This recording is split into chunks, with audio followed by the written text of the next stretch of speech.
I'd request the game changer, Mr. Kamal Kumar, the Senior General Manager of Dhanuka Agritech, to please join us on stage, sir. Mr. Kamal Kumar is known in the agribusiness fraternity for his fair business practices, the trust that he has earned from the channel partners as an integral part of the family. He likes to build relationship with them on mutual trust and respect and seek suggestions from them in order to serve them better.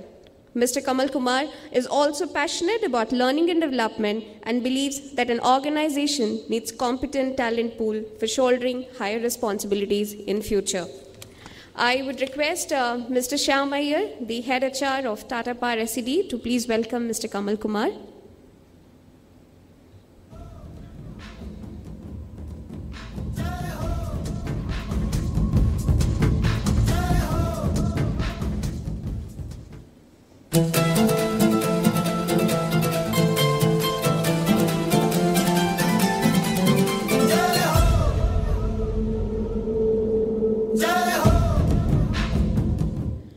To present the award to Mr. Kamal Kumar, we have two dignitaries with us. I would request Mr. D.K. Chopra, the Group CEO of Biostat India Limited, to please join us on the dais.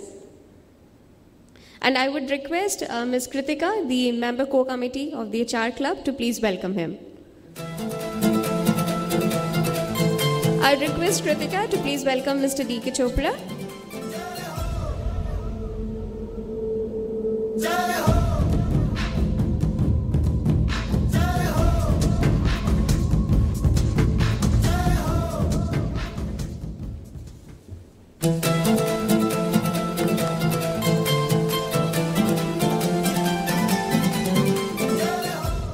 We have with us Mr. Abhay Chaudhary, the President and CEO of SBI Capital Markets.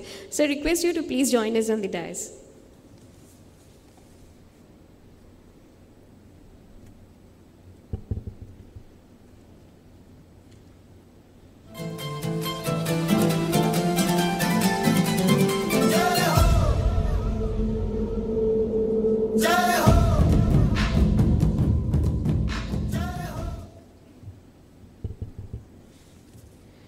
I would now request the game changer, Mr. Kamal Kumar, to please address the audience.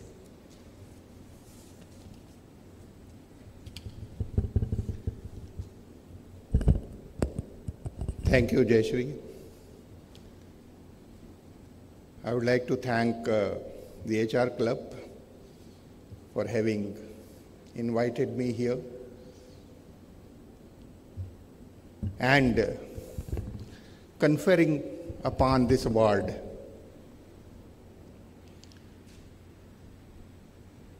For and on behalf of Dhanuka Agritech Limited, which I represent, once again I thank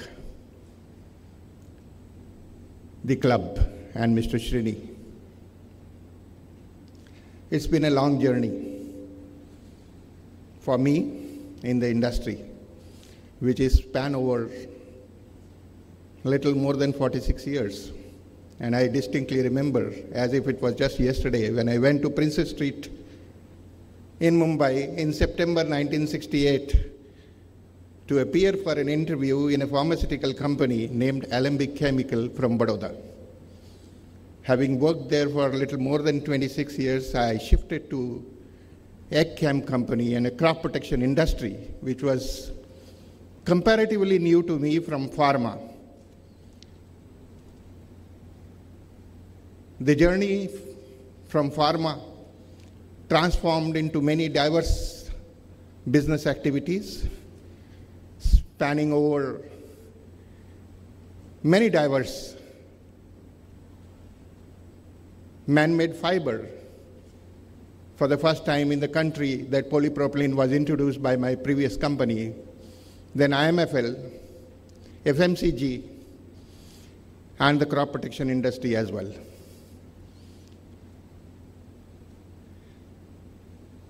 I would simply say that during this journey, each and every day has been a learning experience for me.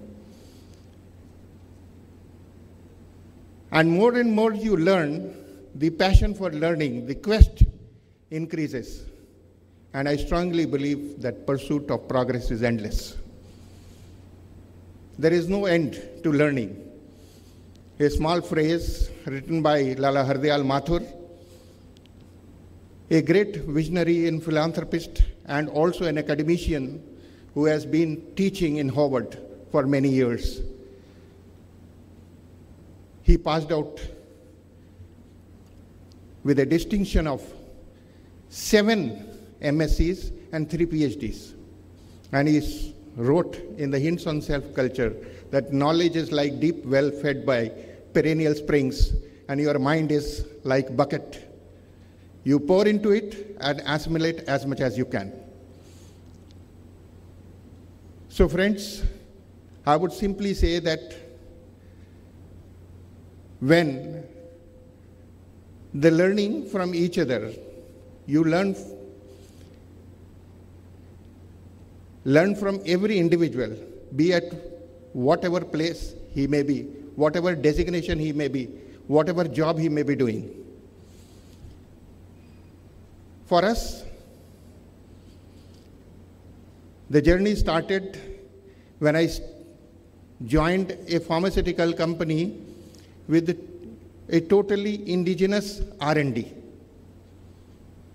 Those were the days of MNCs.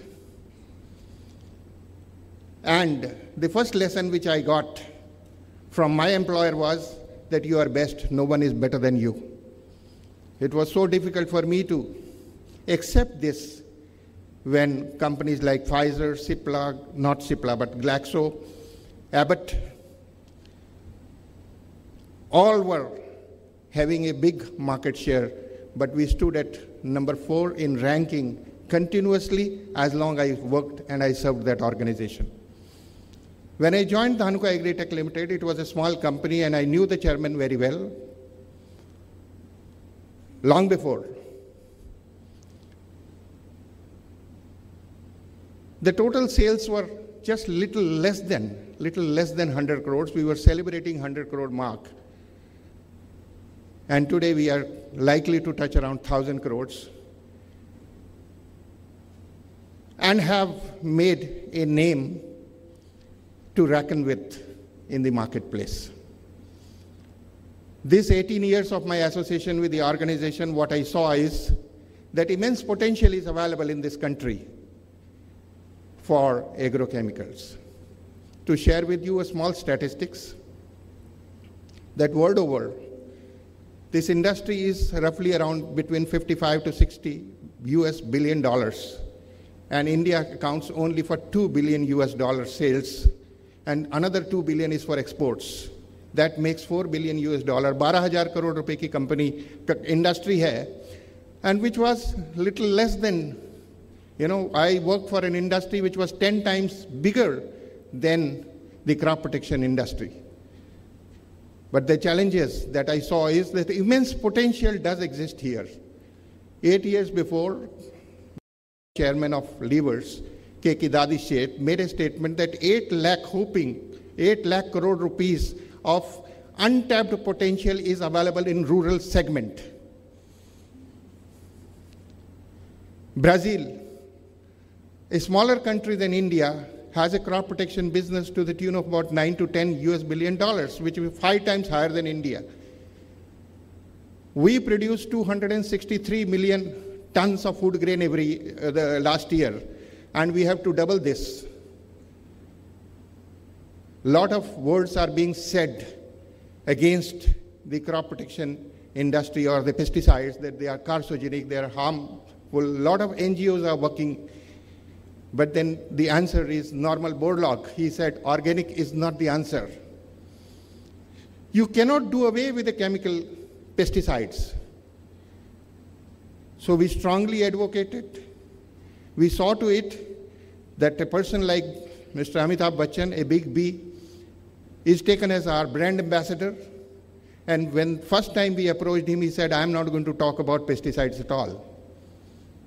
Then we said, no, you are not talking about pesticides. What we want you to propagate is, yes, with technology, with better technology, technology from seed to harvest, technology of disseminating knowledge from lab to land, the production in our country can go up. this small prelude to what we have done.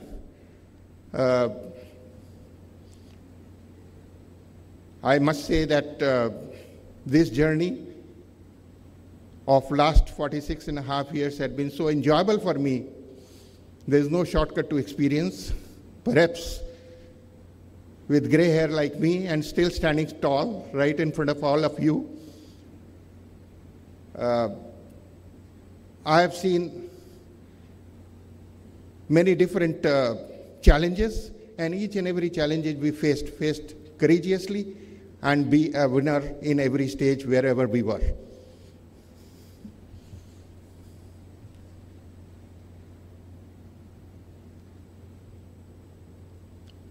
To add a few more information about, again, referring back to the statistics, that the food grain availability per capita in our country has almost remained stagnant from 52 till 2014, which was. Now, in World Hunger Index, our rank is 97th in the World Hunger Index. 46% of the farming community in Rabi are not exposed to the crop protection measures they are not even aware of. What does it all say? Either be a pessimist that nothing is possible in our country, or take an optimistic approach by saying that India does pose a very, very huge potential. A third largest economy in the making after China, if India is to become, we need to grow in our agriculture. We have to double our produce of agriculture from 263 to 500 million tons in next 15 to 20 years. Can we do that? That is a question. What do we sell? We sell pesticides or we sell crop protection measures? No. We help the farming community to understand how to grow better, how to grow more, how to increase productivity. From marketing, I shifted to HR around 4 or 5 years back. What I saw is that talent acquisition, grooming the talent, nurturing them, bringing them up to shoulder high responsibility is a very big challenge.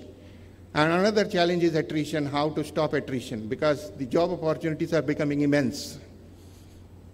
In the rural segment, 5 lakh more jobs are likely to be created in next 2 years. Many agriculture graduates, now there is a dearth of agriculture graduates in our country. More and more agriculture graduates are trying to go to the government jobs. Non-institutional credit in our country has been posing a very big challenge. And institutional credits like NABARD, rural development banks of nationalized bank branches, they are not coming forward to help the farming community with the institutional credit that they can get. Soft loans are available, but not to the extent that it is required.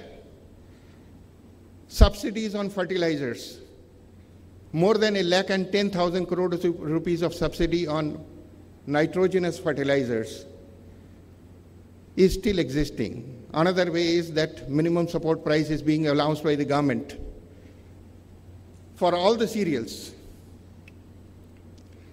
Now there is a dichotomy whether the market forces or the market economies must prevail upon and decide upon the cost of produce, because the price of produce, or the subsidies must continue to grow by the government. Many countries' subsidies are not available, but still the market economies plays a vital role. All these questions are being posed to us, and in our industry what we are doing is that facing these challenges, seeing that the crop protection industry grows from $2 billion to around $4.5 billion in next 5-6 years, because still the CAGR basis, the growth of the industry is not very, very big. I leave upon you to pose or ask any questions in case you have about our business, about my experiences, or the role of agribusiness professionals in sustainable agriculture. Any kind of questions, please. Hello. I am Dr. Poddar from Pune University. Nice talk. I am noting, it is noted that currently India is tending to move away from farms and agriculture and going more towards industry. The encouragement towards farms and agricultures are not quite noticeable, but industrial encouragements are very noticeable. So it is felt that agriculture and farms are not getting that much of encouragement. Is it right that farms are getting discouraged and industry is getting encouraged? Where will it lead to?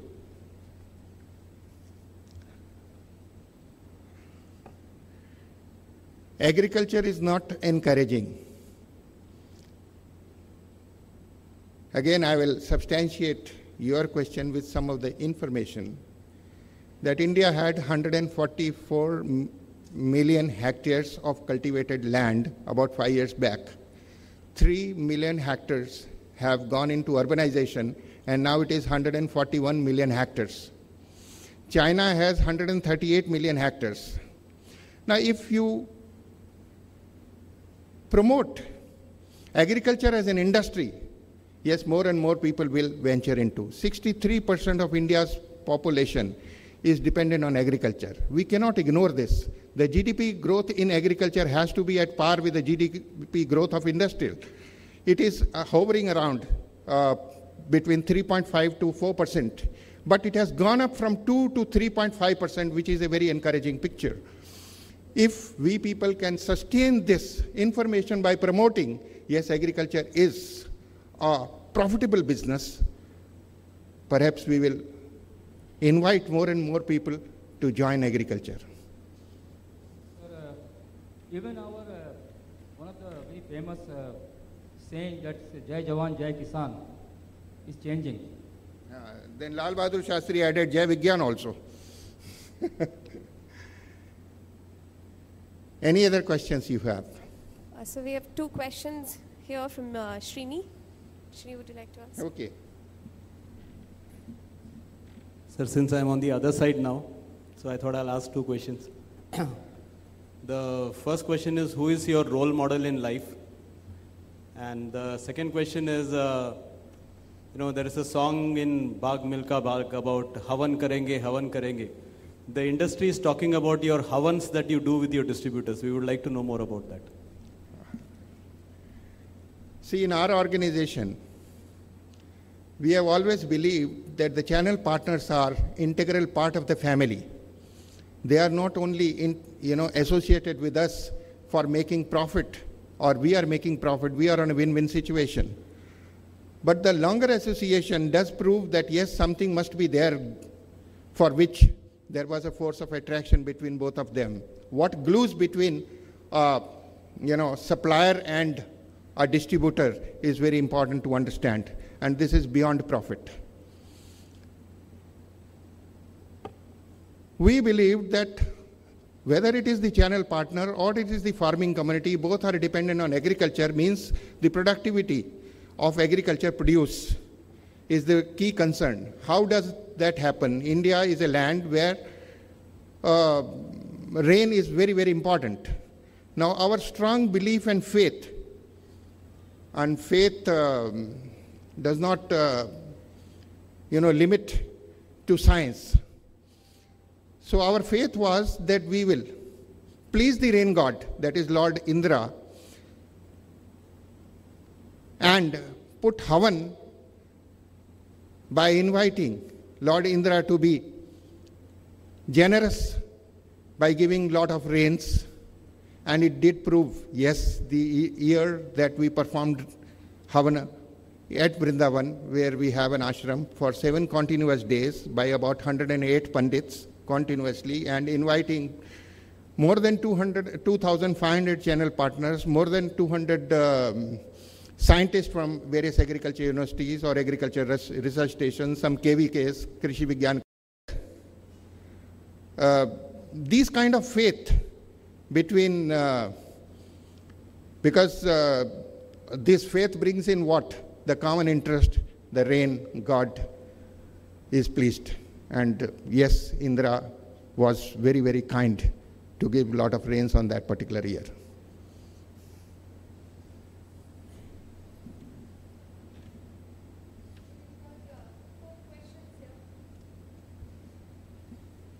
We have 4 questions, but maybe due to paucity of time, we'll take only 2. But the other 2, I would just read out the names so that they can meet and discuss that during the tea break.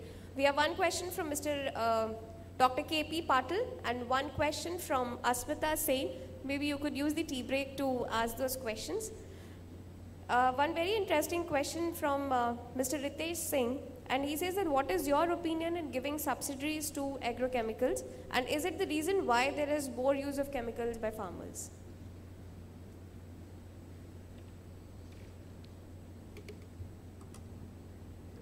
As I said, that a lot of NGOs had been working against. This is the question regarding subsidies on agrochemicals. And what do they say? They say is that the chemical pesticides are carcinogenic. There was also a myth that the train from Bathinda carries all the cancer patients, and these cancer patients are because of pesticides. Now these kind of myth, these kind of wrong propagation, wrong propaganda, what you may call it as, has been forcing government not to think positively for the agrochemical industry in India. We have in India only 253 molecules are registered, where in a neighboring countries like Pakistan, 417 molecules are registered. We use world's lowest possible pesticides on per acreage or per hectares, which is close to 500 grams only, where in Taiwan it is 1,600 grams. In many countries like Japan, in Japan, the average life expectancy of a female is 82 years, and she consumes pesticides. And in India, it is only 62 years we consume less pesticides. What does it prove?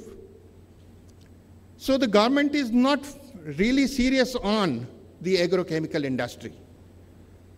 So asking about a subsidy is becoming a very difficult question from the government. Nevertheless, the crop protection industry, through various associations and apex bodies, have been projecting their own cause, but it has not yet helped. The fertilizer industry, yes, a lot of subsidies being given, but the subsidy has been withdrawn also on phosphatic fertilizers. I wish the government does listen to, and the subsidies are announced so that it helps the farming community to get to get the product at a far lesser price, which is an affordable price. So one last question from the younger generation. We have this question from Shruti Iyer, and she wants to know that there's a large number of increase in the farmers leaving their occupation and moving to the urban areas. So what do you think is the reason? The possible answer is that, yes, disseminate knowledge. Unless until you do those, the farmer will not understand that the farming or the agriculture is a profitable business. 1 acre of tomato can produce a profit. 1 acre of tomato can produce a profit of approximately 1.5 to 2 lakh rupees also, wherein the same 1 acre for wheat will produce a total profit of only 10,000 rupees. It depends upon whether the farmer is ready to adopt the technology or not for this what we are doing, and the entire industry is working on proper extension education. By reaching out to the farming community and telling them through various means about the technology, transfer of technology.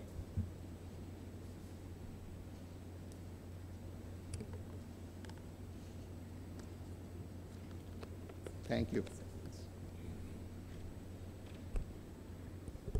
Thank you, sir, for patiently answering all the questions, and I would request Dr. Patil and Asmita to please do ensure that you take out time with Mr. Kamal and ask your questions. I'm sorry, due to paucity of time, and we'll have to adapt to the schedule because I have a lot of sessions to go for the day. I would now request Mr. D.K. Chopra and Mr. Abhay Chaudhary to present the Game Changer Award to Mr. Kamal Kumar. Let's give him a standing ovation.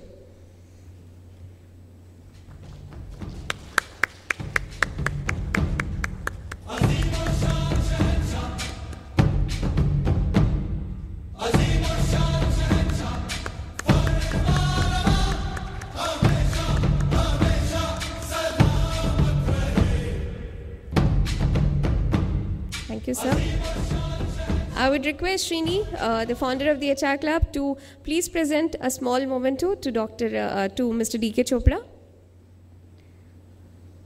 Mr. Chopra, thank you so much for accepting our invitation and replying within 5 minutes of the time that you received the mail. Thank you so much.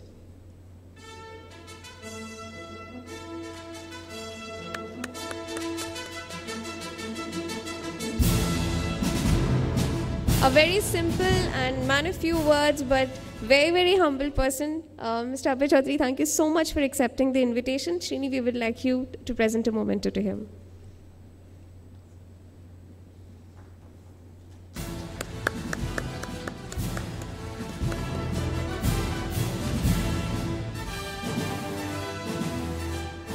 Thank you so much. We'll take a... yes, sir? Yes, thanks you so much for reminding me, Srini. Mr. Kamal Kumar, who would you judge as the best question for the session? I understand it's a difficult call to take, but...